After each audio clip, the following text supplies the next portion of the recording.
Before Nahla Grayhorse ever touched the Bar C porch, Elias Rusk had already put a price on her winter. By morning, his men would come for her, her husband's last proof, and the small bundle she held like it was the only honest thing left in the territory. If Jonah Calder turned her away, she would not just lose shelter. She would lose her name. So when she reached his door after dark with snow in her braids, she asked for only one night, because one night was all a hunted woman dared to ask. The lantern above the door showed a woman of 29, lean from winter travel, with tired black eyes and a torn blue trade blanket pulled tight around her shoulders. She did not step across the threshold. She stood where the porch boards ended and the frozen yard began.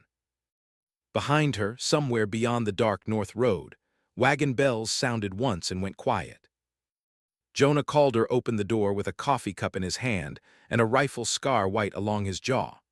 Behind him, the ranch kitchen smelled of beans, wood smoke, and warm bread. "Let me stay one night," the Apache widow whispered. Marta, Jonah's housekeeper, looked up from the stove. She saw the snow on Nahla's sleeves, the raw mark on her wrist where a rope had rubbed, and the small buckskin medicine pouch tied to her belt. Jonah set the cup down. "You can stay as long as you need," he said. "Nahla did not move. One night is safer for you." "That is my concern. Elias Rusk will make it yours." The name changed the room. Marta crossed herself. Outside, the wind shoved loose snow under the porch rail. Rusk owned the freight yard at Split Mesa, held half the winter accounts, and told men which ranches got flour before the passes closed. Jonah stepped back from the doorway without reaching for Nahla. "There is a bench by the stove. You can sit or not sit. Marta will bring food. Nobody here will touch your bundle." That last sentence made Nahla look at him. "You know what they want." "I know what men like Rusk usually want," Jonah said. "That does not mean he gets it." Nahla crossed the threshold only after Marta moved the kitchen chair away from the wall, leaving space behind it. Jonah noticed. He also noticed that she chose the chair facing both doors. She ate 3 spoonfuls of beans and stopped as if hunger itself had rules. Her bundle stayed in her lap. It was not large enough for clothes. Jonah guessed papers, keepsakes, maybe a little money. He did not ask. Marta set more bread beside her. "Eat, child." "I am not a child," Nahla said softly. "No," Marta answered. "You are a woman who has walked too far." The kindness struck harder than pity. Nahla lowered her eyes. Jonah put another log in the stove. "Rusk has men on the north road." "Two," Nahla's voice steadied when the talk turned practical. "They waited by the agency wagon. He told them I owed my husband's debt. He said a widow with no white paper and no living man to speak for her could be hired out until spring." Marta made a small, angry sound. Jonah's face did not change, but his hand closed around the stove iron. "Your husband." "Taza Grayhorse. He guided mule trains through the Malpais. He died in September fever. Rusk kept his pay, then wrote debt where wages should be." "Can you prove that?" Nahla touched the bundle, not the way Split Mesa listens. Jonah knew that answer. A woman could carry truth in both hands and still be told it weighed nothing. A native widow could carry it twice as far and be told she had stolen the hands. He opened the pantry cabinet and took down a ring of brass tags. "This ranch has night tokens. Any traveler holding one can sleep in the lean-to or kitchen without being put to work, questioned for papers, or turned over before morning.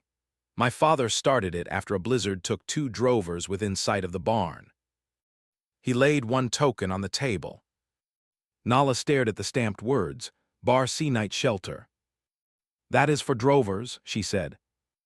"Tonight it is for you. If I take it, Rusk says I am under your claim." Jonah sat across from her, leaving the table between them. "Then hear this plainly. You are not under my claim. You can leave by the South Arroyo before daylight if you choose, or you can stay until the road is safe. I will not sell your work, your bundle, or your name."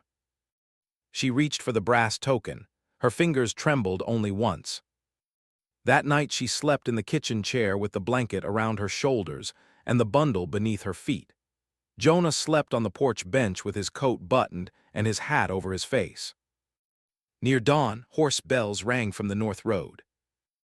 Nahla woke before anyone spoke. She had the bundle under her arm and the back door open when Jonah came in from the porch. "No," he said, but not sharply. "You do not have to run before breakfast."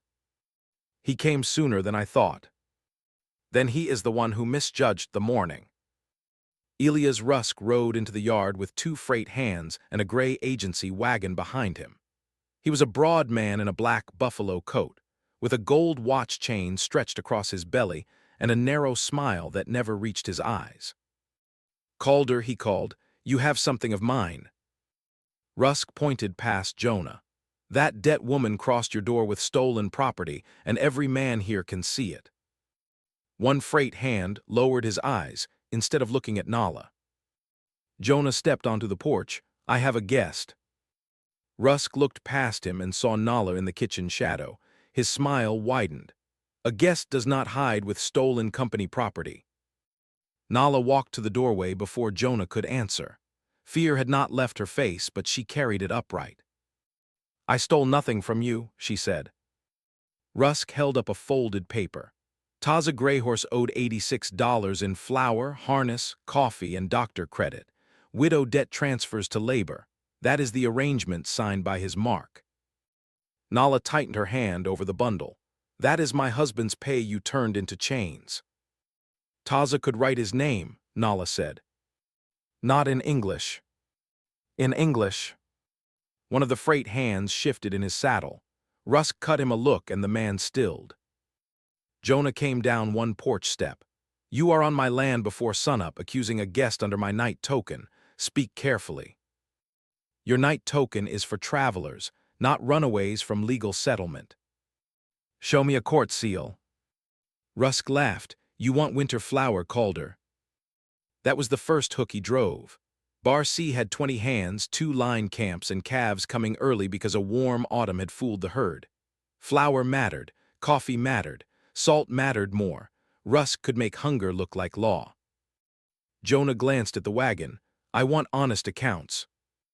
"You want to keep your contract." Rusk folded the paper. "Hand her over and I forget this insult."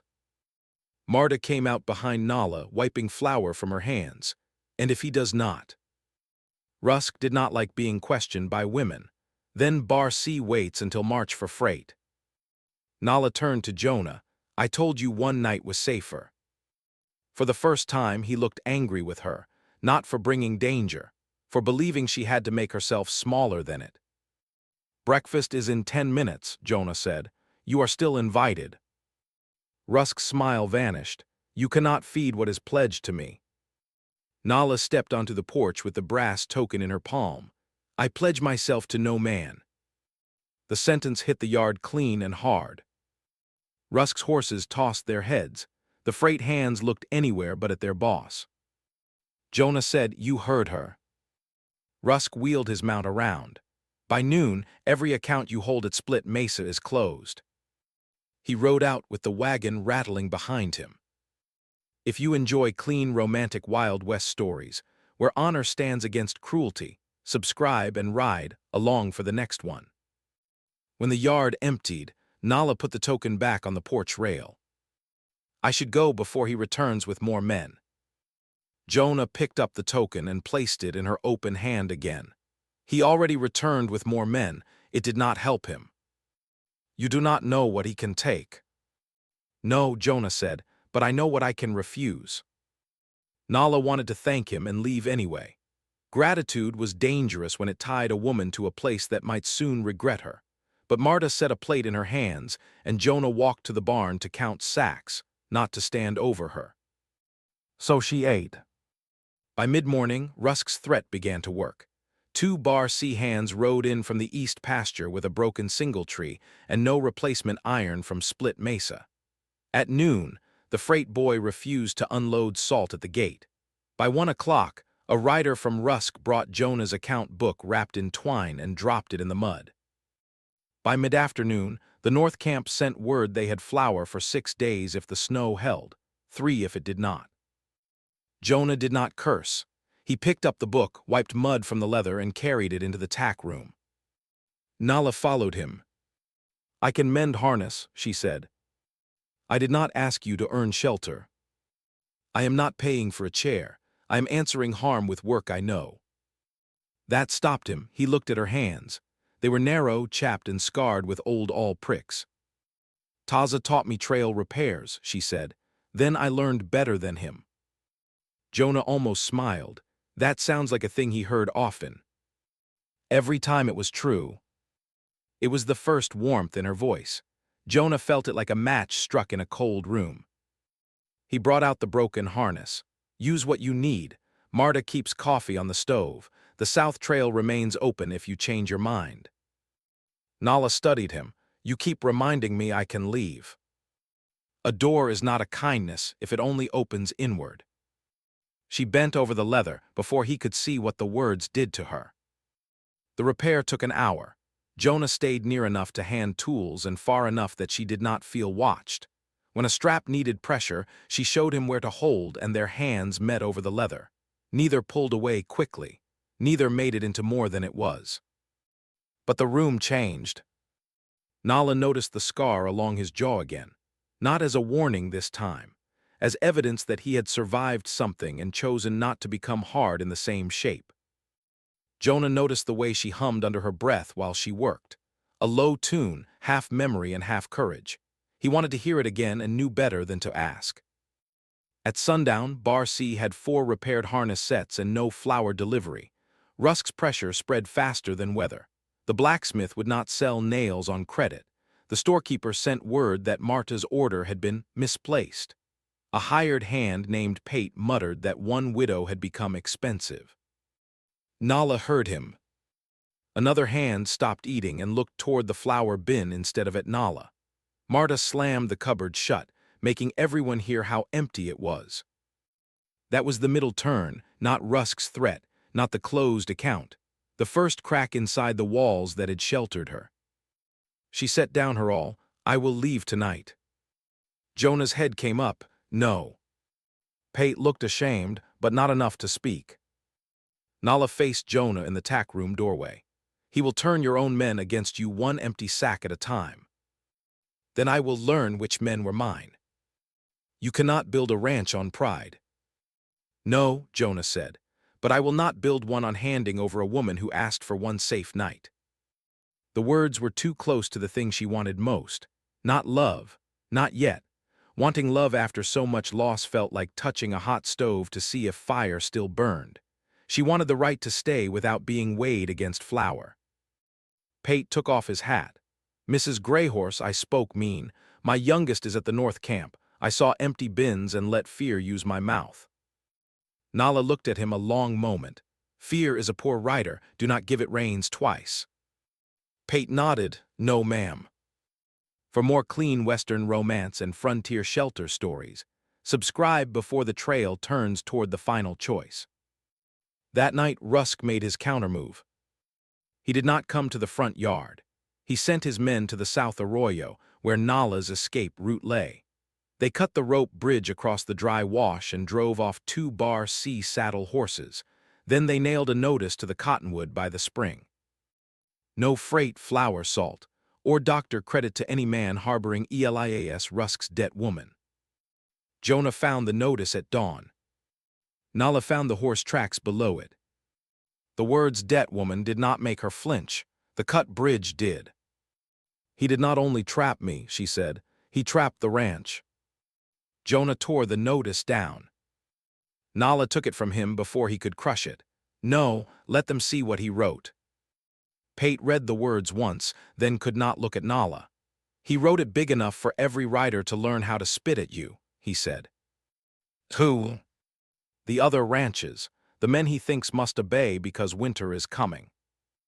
Jonah understood. Split Mesa Trail meeting is tomorrow. He will control that room. He usually does. Then do not let the meeting happen in his room. Her plan was simple enough to be dangerous.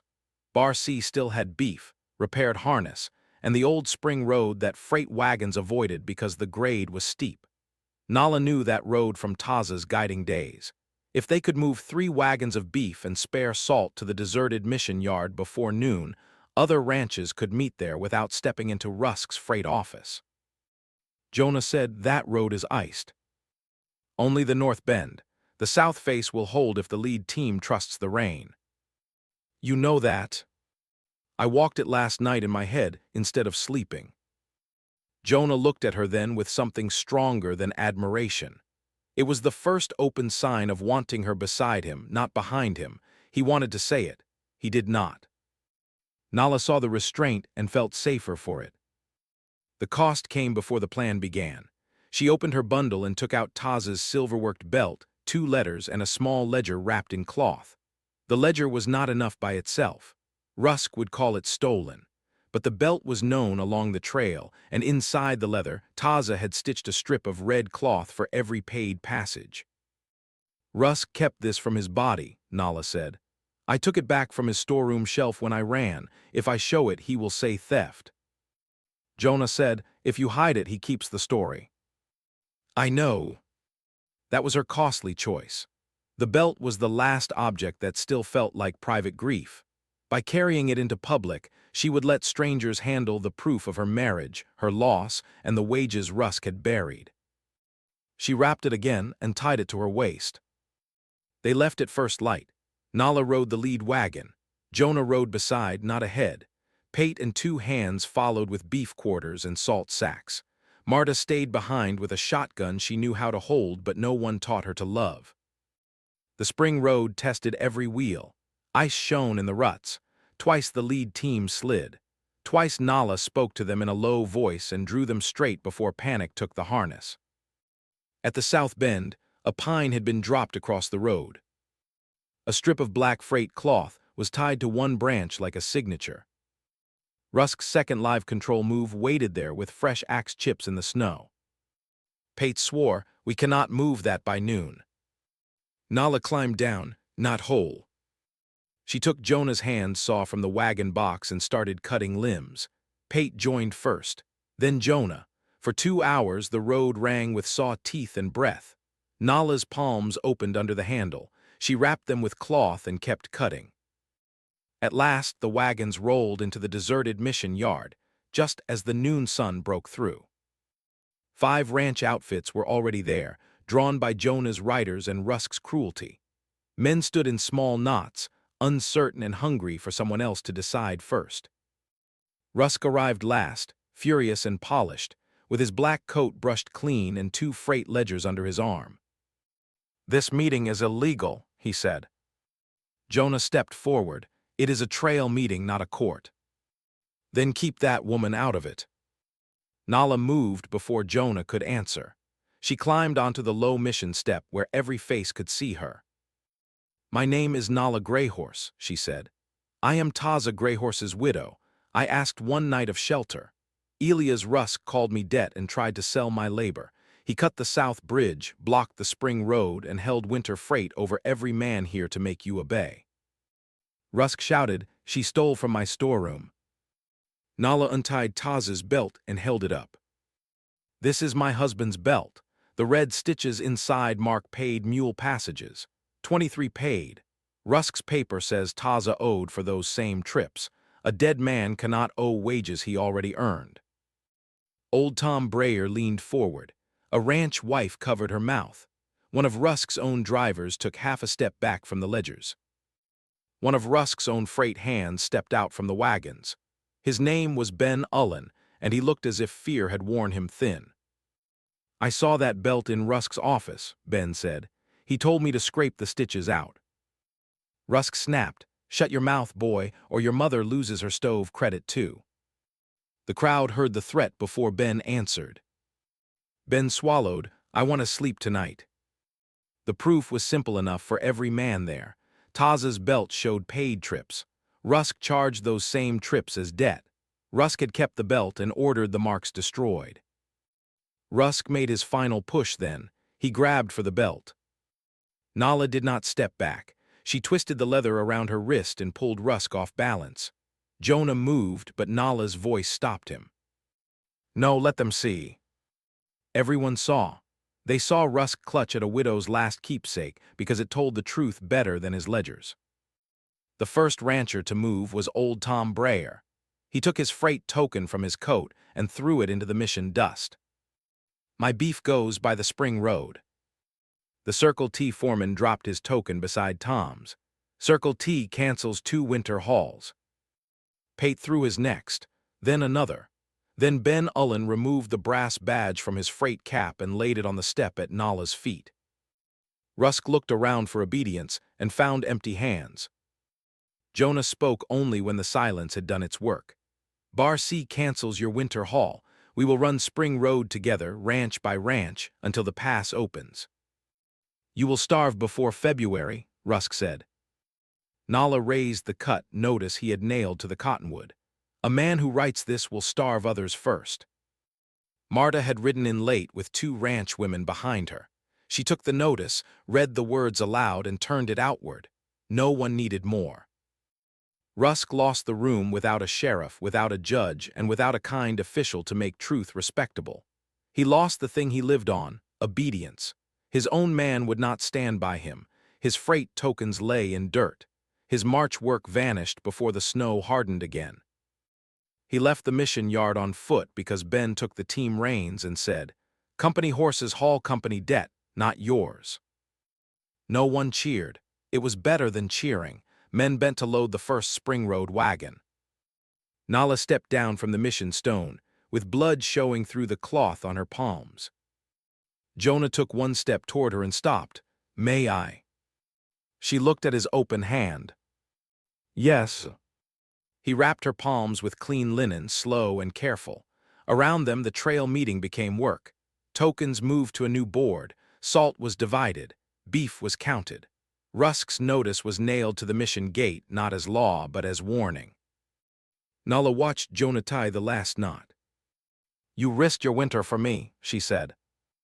"No," Jonah answered. "I risked Rusk's winter. Mine looks better already." She almost smiled. That evening the Bar C wagons returned under a red sky. The ranch yard smelled of animals, snow, and iron cold. The cut bridge still hung broken in the South Arroyo, but the Spring Road was open.